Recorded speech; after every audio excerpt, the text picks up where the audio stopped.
Quantos são gratos por tudo que a gente tem vivido aqui? Com certeza essa não é outra estação, senão uma das melhores estações. Muito bom. E cara, eu amo a palavra de Deus e esse ano nós temos como palavra profética para a nossa igreja prosseguindo para o alvo. E um dos textos de Paulo que eu gosto nessa passagem de Filipenses é quando ele fala assim: olha, eu tinha tantas coisas, mas eu me desfiz de tudo isso por causa de uma só, que é conhecer Jesus. É conhecer a grandeza, a gloriosa grandeza e o conhecimento dele.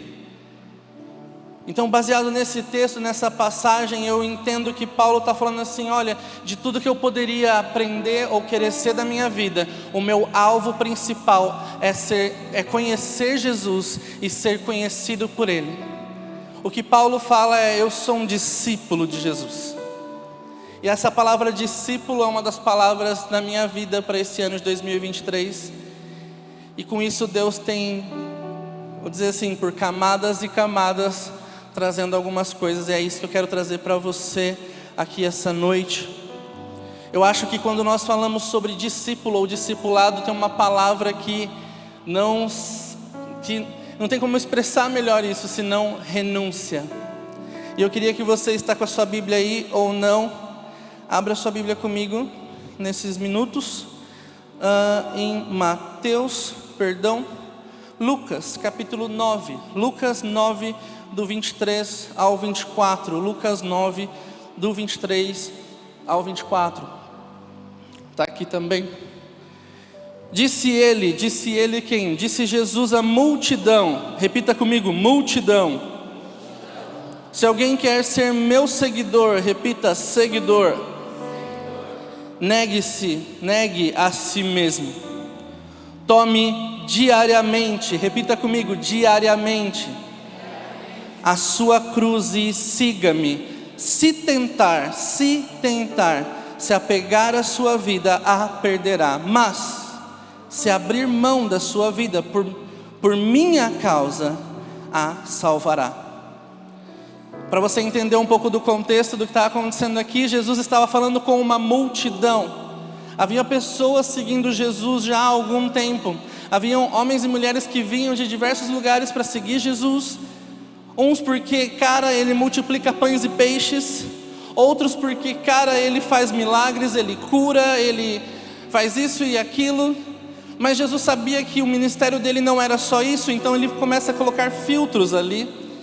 E ele vai e fala o seguinte: olha, ele disse à multidão. Existe a multidão e existe seguidor. Entenda também que na nossa vida, no nosso andar com Jesus, você também vai ter momentos de decisão se você vai continuar sendo multidão ou se você vai ser um seguidor de Jesus. Porque para multidão tem pão e peixe, mas para seguidor tem conversa face a face. Para multidão tem curas e milagres, mas para discípulo tem um monte da transfiguração e a glória de Deus é revelada. Para multidão, como a gente vê em todo o Antigo Testamento, o mar se abre. Para multidão, Deus manda pragas lá no Egito e tira o povo dele. Mas Moisés, a Bíblia fala que construiu sua tenda para encontrar Deus. A multidão tinha a coluna de fogo, a multidão tinha a nuvem, mas a multidão não tinha uma tenda para encontrar o Senhor. Talvez essa seja a sua noite de você falar: ok, Deus, o Senhor pode fazer todas as coisas, mas eu não quero apenas ver o que o Senhor pode fazer, eu quero te ver. Sabe, talvez esse seja o ano que algumas definições de cristianismo na nossa vida vão mudar. De não mais buscar o Senhor por aquilo que Ele pode fazer, mas buscar por quem Ele é. E essa palavra é sobre isso. E quando eu leio esse texto, eu penso logo no tema dessa mensagem, que é tudo ou nada. Não tem como ser outra coisa. Com Jesus é tudo ou nada. Com Jesus não tem como você ser 95%. Por mais que 95%, é melhor de quem está com 85%, mas não. Se você estava aqui no culto às 18 horas da família, o pastor Paulo, ele pregou aqui sobre as virgens, as 10 virgens esperando Jesus. As 10 esperavam, as 10 tinham lâmpadas, mas só 5 estavam preparadas por um tempo maior. Talvez você pode estar aqui, talvez você pode participar dos cultos, talvez você caiu todas as sessões do acampamento, mas isso talvez não mudou a sua vida agora ainda. Nós estamos há praticamente um mês daquilo tudo que aconteceu. E talvez você fale assim, cara, minha vida já deu tantas voltas de novo. O que falta? Falta a gente realmente decidir Jesus. Acima da nossa agenda, acima das nossas vontades, acima do nosso querer. E é por isso que Jesus vai à multidão e pergunta, se você quer, ele não impõe. Porque a multidão continuou acompanhando Jesus. Até na crucificação tinha pessoas seguindo Jesus. Mas para quem era discípulo tinha algo diferente. E sobre esse tudo ou nada eu queria falar para vocês também de um outro texto que Jesus também traz. E é uma parábola. A parábola do bom pastor.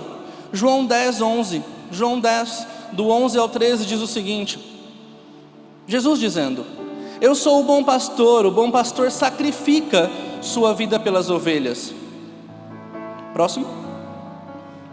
O empregado foge quando vê um lobo se aproximar, abandona as ovelhas porque elas não lhes pertencem, e ele não é o seu pastor, então o lobo as ataca e dispersa o rebanho. O empregado foge porque trabalha apenas por dinheiro, e não se importa de fato com as ovelhas. Eu sou o bom pastor, conheço as minhas ovelhas. É claro que esse texto ele está falando exatamente da natureza de Jesus, mas como eu falei aqui no início, na nossa base, na nossa página, é para nós termos um relacionamento com Jesus, para ser conhecido por Ele e também ter características dele em nós. O caráter de Jesus ser moldado em nós, nós temos características dele. Então quando eu leio sobre o bom pastor, eu falo, eu preciso ser como esse bom pastor. Então eu queria trazer para vocês esses dois personagens, o bom pastor e o empregado. Duas pessoas que representam a mim e a você. Sabe algumas coisas, né? Algumas coisas que a gente pode ver desses dois. Um se apropria do que está fazendo, o outro faz porque é pago. O que você faz na obra de Deus, ou o que você faz com Jesus, você faz por quê? Qual que é a motivação por trás do que você faz? Eu faço porque as pessoas vão ver eu fazendo. Eu faço porque é legal ter sempre uma galera olhando o que a gente está fazendo. Eu faço porque meus amigos estão perto. Eu faço porque alguém está me olhando. Qual que é o salário que você está recebendo pelo aquilo que você está fazendo? Um se apropria, esse é o meu lugar, esse é o meu chamado, isso Deus colocou na minha mão, isso Deus me confiou a fazer. Sabe qual que é a diferença também entre esses dois? É que um vive como um chamado e o outro vive como uma carreira. Qual que é a diferença disso? Quem vive um chamado não está prestando atenção ou fazer um favorzinho para esse ou para aquele para conseguir um lugar mais ao sol. Quem vive como um chamado não fica procurando por oportunidades, porque aquele que está acima de todas as coisas cria caminhos para ele. Ele não precisa forçar portas. Mas quando você tem uma carreira, você é inseguro, porque sempre você tem alguém para impressionar. Quando você vive uma vida de carreira, você tem medo, porque você sempre vai barrar na opinião dos outros. Quando você vive uma vida de carreira, você sempre vai se sentir incapaz, porque você vive numa competição e comparação com o seu meio. Mas quando você vive o seu chamado, você sabe quem te chamou, quem te capacita e aonde você está indo. Entende que daí as opiniões elas são diluídas, porque o que vale é o que Deus diz. Então se logo as opiniões ao seu redor têm ditado algo sobre a sua vida, você precisa parar de ouvir algumas pessoas e começar a ouvir Deus. Você não abandona aquilo que Deus te chamou para fazer. O bom pastor, ele entende tudo para Deus, nada menos que meu tudo. E o assalariado, ele pensa, até certo ponto eu vou, daqui para lá não. Sabe, a mentalidade do assalariado é, o que eu ganho fazendo isso? Qual vai ser a minha recompensa em fazer isso? Quantos aqui Vou fazer 2 perguntas, mas quantos aqui servem na igreja? Você é voluntário em alguma área da igreja, aqui na Ebenezer ou na congregação? Levante sua mão. Tá, 60%. Quem ainda não serve em nenhuma área? Desses com a mão levantada, quantos estão na igreja há mais de 2 anos? Você já pode começar a fazer alguma coisa. Ok? Entenda algo, crescimento espiritual vem através de relacionamento com Jesus, leitura da palavra, disciplinas espirituais, que inclui serviço. Eu não falo muito de mim, por mais que sexta-feira eu falei bastante de mim no Novo Mundo, mas se tem uma escola que te molda, que te forja, que te estica, que te arrebenta, é a escola do serviço. Mas deixa eu te falar, ela também cria gente. Não é qualquer opiniãozinha que você ouve. Ela cria filtros na sua vida que você fala assim, tá, legal, senta lá. Whatever, tenho pouco tempo. 3 características que eu quero falar para vocês sobre esses 2 personagens. O bom pastor tem olhos para ver os perigos. O bom pastor tem olhos para ver os perigos. O assalariado só quer completar a sua tarefa. Sabe aquela pessoa, sou chamado para colocar esse púlpito aqui, neste lugar, e ok, done, acabei, bora.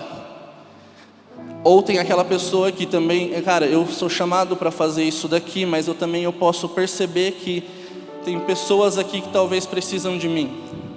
Entenda, o seu chamado ou a sua tarefa você não é apenas chamado para concluir tarefas, mas no meio do processo de concluir tarefas, Deus vai te conectando a lugares e pessoas, é só você prestar atenção.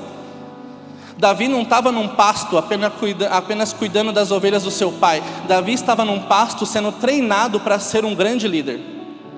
O seu trabalho ele pode ser ordinário, comum aos seus olhos, mas quando você vê o potencial, a grandeza, a excelência de Deus no plano dele para a sua vida, naquele lugar, você vai começar a ampliar os seus horizontes e entender que não é só um uniforme, não é só uma escala, não é só um serviço, mas é Deus te chamando para ampliar a sua zona de graça e influência e começar a ser bênção além das suas ações e tarefas.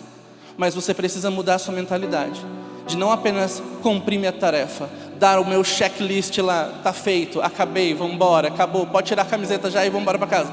Não.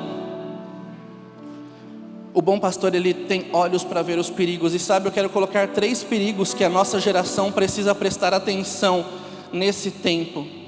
O perigo da mediocridade. A mediocridade sempre vai abaixar o nível. Sabe, a mediocridade ela se apresenta como? Dizendo, isso aqui não é tão importante. Vou falar de um exemplo aqui nosso, congrego lá no Novo Mundo. Meus líderes estão aqui. E o Ulisses também falou que não precisa estar, mas deve estar assistindo.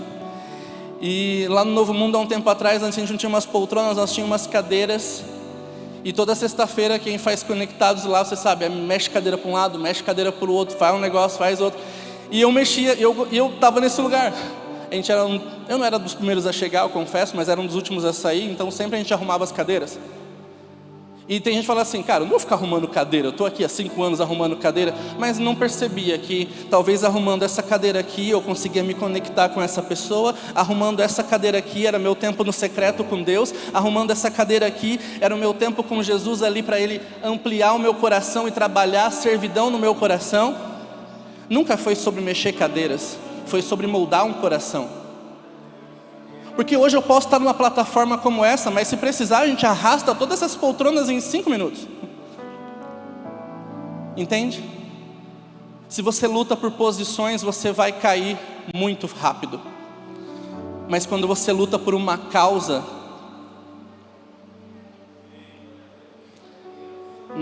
eu gosto dessa frase. Não tem crente na terra e demônio no inferno que te para. O que você precisa de uma causa.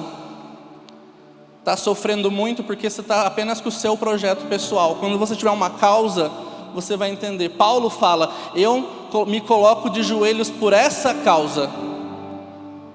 Tem gente que está se colocando de joelho por causa de pessoas. E literalmente eu estou falando isso. O perigo da mediocridade, o perigo, sabe também do que? Da falta de iniciativa. Deixa eu te falar algo, você é um filho amado de Deus? Alguns aqui. Você é um filho amado de Deus? O Espírito Santo habita em você. Você tem a grandeza e o poder de Deus dentro de você. Então você é um líder. O amém sempre diminui nessa parte. Então você é um líder, e líder lidera. Não por fala, por exemplo. O mundo não está preocupado qual vai ser a próxima mensagem que a igreja vai soltar na internet. O mundo está preocupado com qual mensagem os crentes vão ser na vida real. Então o perigo da falta de iniciativa, Paulo diz: sigam a mim porque eu sigo a Cristo. Líderes precisam saber preencher o vazio. Líderes precisam ter atitude. Líderes precisam ser proativos. Sabe o que é? Porque eu estou orando até Deus fazer, e quando Deus fazer eu vou... Olha, uma pomba. Sabe? Deus, eu quero muito que o Senhor me ajude, porque eu quero cantar um dia lá no Conectados. Canta lá no seu bairro. Canta numa escola. Canta lá na sua faculdade. Porque um dia eu quero pregar lá no acampamento. Cara, muito bom, tem esse desejo, mas não espere uma plataforma, crie sua plataforma. Não espere um microfone na sua mão, crie seu lugar. Porque é do seu lugar que pessoas te veem, não da sua imaginação. Por alguns anos eu evangelizei na escola William Silva, e ninguém via, mas Deus via. E aquilo lá me forjou para estar aqui hoje. Sabe, então vou mostrar iniciativa, porque eu me apropriei disso. O assalariado não tem iniciativa, porque ele não se apropria. O terceiro perigo, o perigo da apatia. Nada te comove. Neuza Tioca fala um negócio interessante: se você passou 14 dias e ainda não chorou na presença de Deus, você tem um cristianismo muito errado. Nada te comove, sabe? Hoje eu estava indo para a escola bíblica, aliás, escola bíblica. Eu quero ser usado por Deus, eu quero ser... mas o básico não faz, aí não dá, né, querido? Aí não tem como. Eu estava indo hoje para a escola bíblica, e quando eu entrei no Uber, o cara, é aquela simples conversa, né? Tá calor, não sei o que. Mas ele falou assim: cara, você viu a tragédia que aconteceu hoje? Tipo, 8 da manhã. Eu falei: que tragédia? Aqui em Limeira. Eu falei: aqui em Limeira? Como assim? Ele falou assim: um cara dormiu no carro e arrastou 3 pessoas por 30 metros no São Francisco. Eu parei e falei: Deus, tem misericórdia. Deus, perdoa, guarda e cuida dessa família. E no nome de Jesus, Pai, cuida do trânsito de Limeira. Senhor, coloca os teus anjos nos cruzamentos dessa cidade. Pai, eu dou ordem agora, em nome de Jesus, para que as ruas da nossa cidade, para que as avenidas da nossa cidade, para que as vias, as rotatórias, os anéis viários sejam guardados pelo Senhor e pelos seus anjos. Nós repreendemos o espírito de morte e de violência. Sabe por quê? Porque é minha cidade. Se não te comove saber que 2 pessoas estavam na calçada da sua casa e foram arrastadas e morreram na porta de casa, eu não sei que tipo de cristão você é. Se não te comove passar várias vezes os stories do Rápido no Ar, vendo a desgraça acontecendo na sua cidade, e você não tiver a noção de soltar o seu celular um pouco e falar: Deus, guarda a minha cidade. Uma moça foi violentada no rodeio. 2 motivos para você orar. Sabe o que é? Que eu fui. Nossa, irmão, joga isso daqui, onde você estiver. A gente está falando para ser crente, no mínimo crente, não é nem cristão, é crente, e a pessoa está falhando. Mas entende, o que te comove?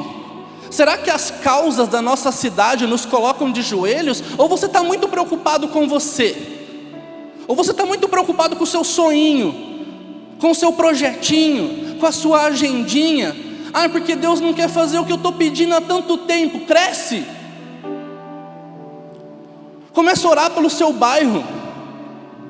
Começa a orar pela sua cidade. Começa a orar pela sua igreja. Começa a orar pelos seus líderes. Começa a orar por aquilo que você está vivendo. Não, eu preciso, porque eu tenho que terminar essa mensagem. Fazer o que é aceitável não edifica nada nem ninguém. Sabe outro perigo também? O perigo da familiaridade. Conectados, legal. Conectados, a gente vai lá e música, eu quero mais da tua presença. Eita Jesus. E agora? Mac, BK ou algum burgão? Sabe, parece que já é o cronograma do culto, já o rolê. Você fala assim, cara, você já vem preparado para o pós. Que tipo de encontro com Deus é esse que você fala assim, Senhor, depois das 9 é meu rolê?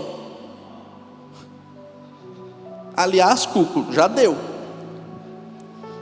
Em segundo lugar, o bom pastor dá sua vida, o assalariado dá seu tempo. O que você tem dado a Deus? Sua vida ou seu tempo? Sua vida ou seu tempo? Eu já vou sexta no Conectados, ou quando for o seu. Eu vou sábado na congregação, eu vou domingo aqui. Não, EBD não dá, né Deus? O Senhor conhece o meu coração. Conhece. Olha, em nome de Jesus, por eu pregar nesse lugar, eu quero que você nunca mais use essa frase, Deus conhece meu coração, para maquiar pecado, tá? Em nome de Jesus. Que a sua mão coce quando você for fazer uma oração dessa. Eu ia falar, era a mão mesmo. Sabe, o bom pastor deu sua vida pelas ovelhas, o bom pastor ficava na porta. Temos que estar dispostos a dar nossa vida. No reino só tem uma escolha e é de Deus. Não temos que criar uma competição nas áreas da nossa vida. Tudo é para Ele. Em terceiro e último lugar, o bom pastor se foca e protege a visão. O assalariado solta e foge. Eu não vou soltar e fugir daquilo que Deus confiou a mim. Independente do perigo que possa aparecer, eu vou permanecer naquilo que Deus me confiou. Eu vou permanecer na palavra que Ele liberou. Eu vou permanecer na visão que Ele deu. Eu vou continuar firme, custe o que custar. Sabe o que está faltando para a nossa geração? Custe o que custar. Porque na primeira dorzinha, na primeira decepção, no primeiro trauma, no primeiro grito, você já fala, não faço mais, chega, não. Foca e protege aquilo que Deus colocou no seu coração. Você tem uma palavra de Deus na sua vida? Foca nessa palavra, proteja o seu coração e guarde isso que Ele está fazendo. Para a gente encerrar, sabe o que mais mostra a diferença dos dois, do assalariado e do bom pastor? Um tinha zelo, o outro tinha nada. Um tinha só o lugar, é meu lugar. E outro tinha zelo por aquele lugar. É o meu lugar, é a minha cidade, é o meu bairro, é o meu chamado, é o meu Jesus. Zelo. Quero que você coloque de pé rapidamente.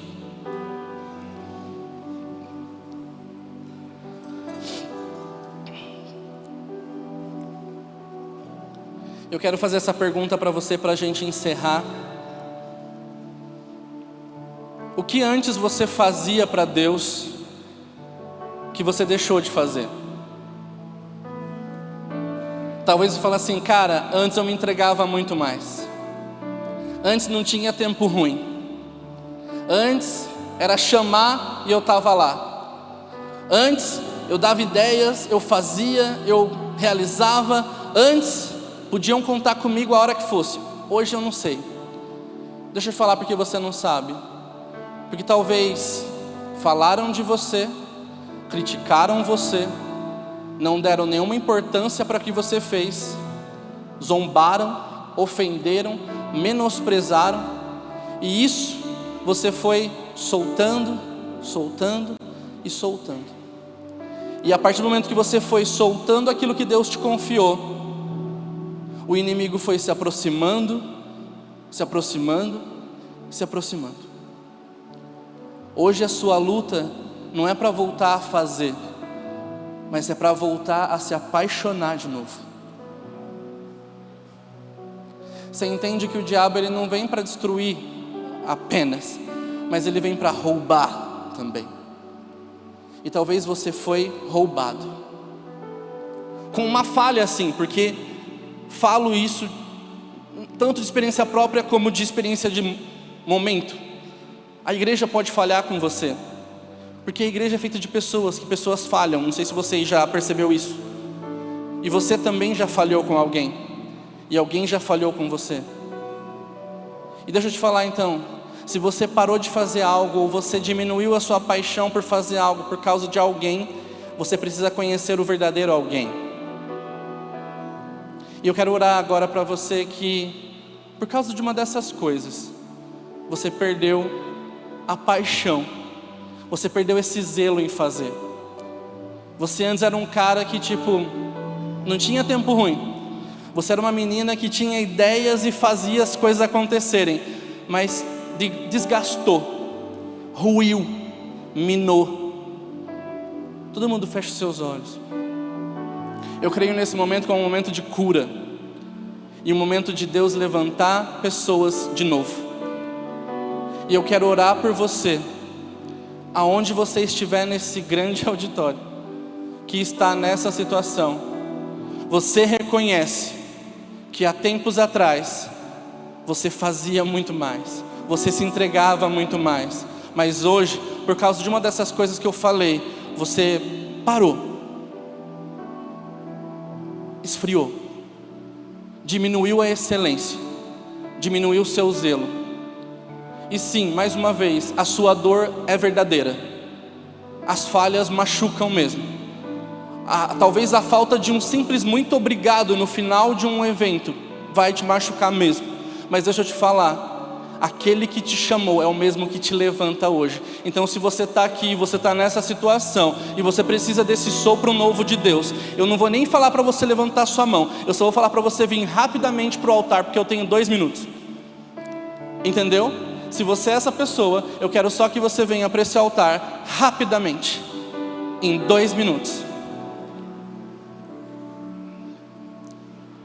E agora é você e Deus, só você e Deus. Machucou, doeu, falaram, zombaram, criticaram, mas eu quero falar para você a mesma coisa que Paulo disse a Timóteo: não despreze a tua mocidade, não despreze o dom que há em você, mas antes faça esse dom ficar incendiado todas as vezes. Não permita que isso se esfrie, não permita que isso seja arrancado de você mais uma vez. Pai, no nome de Jesus, vem, dá tempo de você vir ainda. Pai, no nome de Jesus,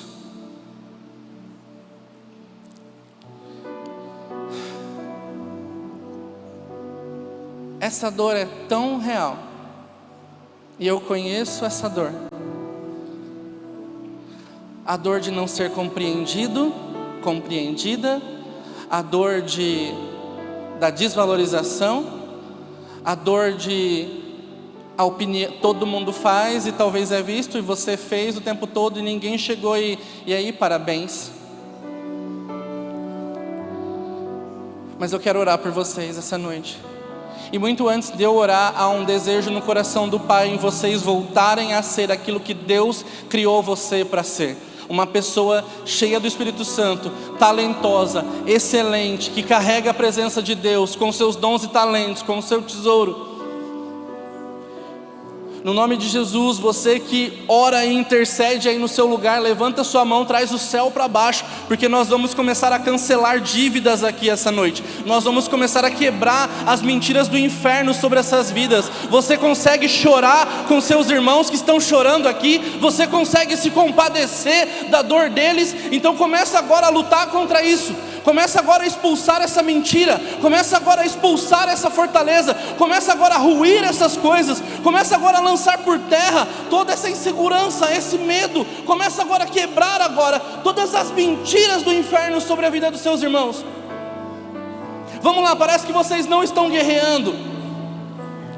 Pai, no nome de Jesus, nós oramos por essas vidas, nós oramos por esses amados filhos do Senhor, nós oramos, Espírito Santo, para que cadeias sejam quebradas, mentiras sejam quebradas. Nós oramos, Espírito Santo, para que a dor, porque às vezes pessoas feridas feriram essas pessoas, mas elas não são pessoas feridas, elas não são pessoas abandonadas, elas não são pessoas desvalorizadas, mas elas são filhos, filhas amadas do Senhor, e no nome de Jesus nós oramos por cada um deles. Nós quebramos o poder da mentira, quebramos o poder da comparação, quebramos o poder da desvalorização, quebramos o poder da condenação, da culpa, quebramos todo o medo que foi lançado nessas vidas. Clamamos pelo sangue de Jesus, nós clamamos pelo sangue de Jesus, nós clamamos pelo sangue de Jesus, nós clamamos pelo sangue de Jesus. Clamamos pelo teu sangue, Jesus, sobre essas vidas, por um novo começo, Senhor. Meu Deus, ouve a nossa oração, ouve a oração dessas pessoas. Eles não são um erro, eles não são uma falha, eles não são o que falaram deles, eles são o que o Senhor diz. Eles são o que o Senhor diz. Você que está aí, consegue interceder, começa a lançar palavras de amor sobre eles, palavras de aceitação, de filiação, de carinho, palavras de admiração, palavras de zelo, palavras de encorajamento. Sopra o Espírito Santo sobre essas vidas, sopra o Espírito Santo sobre essas vidas, no nome de Jesus. Nós expulsamos todas as vozes do inferno que tentam paralisar essas vidas, que tentam quebrar essas vidas, que tentaram impedir esses ministérios. Nós quebramos o poder dessa mentira hoje, agora, no nome de Jesus. Nós quebramos o poder dessa mentira, toda a ofensa, a culpa, nós quebramos isso no nome de Jesus, no nome de Jesus. Você que está aqui na frente, será que você pode colocar de pé, do jeito que você estiver? Cara, eu sinto tanto amor de Deus. Sabe o que mais me quebrou? É porque ninguém se prostra à toa. Ninguém quer esconder o seu rosto por causa de dor. Eu quero falar para vocês, eu falo agora como pessoa, não estou falando como um cara que está pregando aqui não. Se levanta hoje para fazer aquilo que Deus te chamou para fazer. Se levanta hoje para trazer beleza onde você está. Eu sinto aqui de pessoas que entregaram até projetos bons e nem deram a importância, vai e volta. Sabe por quê? A palavra profética que eu quero liberar sobre a sua vida foi como quando aquela escola de profetas, um estava ali com o machado, e o machado caiu e era emprestado, assim como o seu dom era emprestado. É algo que Deus confiou a você, caiu, se perdeu, e o profeta fala o seguinte: aonde caiu? Caiu aqui.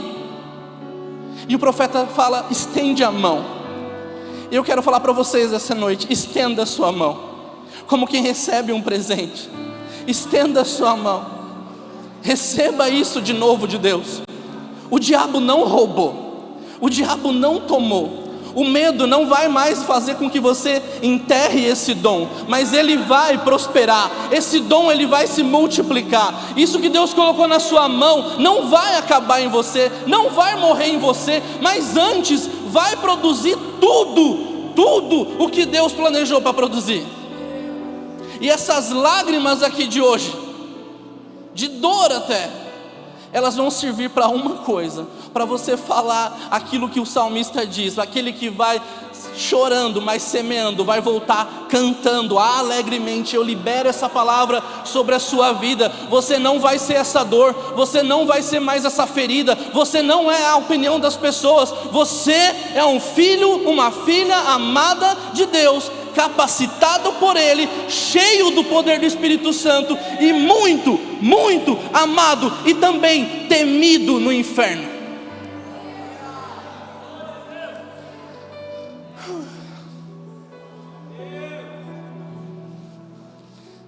Eu quero que, eu não sei como a gente vai fazer isso, eu tenho que terminar, mas se você você aí está cheio de amor no seu coração, se você estiver cheio de amor no seu coração por essas pessoas, meninas com meninos, homens com homens, vem e abraça essas pessoas e declara a verdade de Deus sobre a vida dela, falando assim que ela nunca mais vai sofrer com essa dor, nunca mais vai sofrer com essa perda, nunca mais vai sofrer com essa opinião, porque o Pai ama essas vidas e a família de Deus apoia elas com toda força. Você pode celebrar o Senhor por isso? Será que você pode aplaudir Jesus por tudo isso?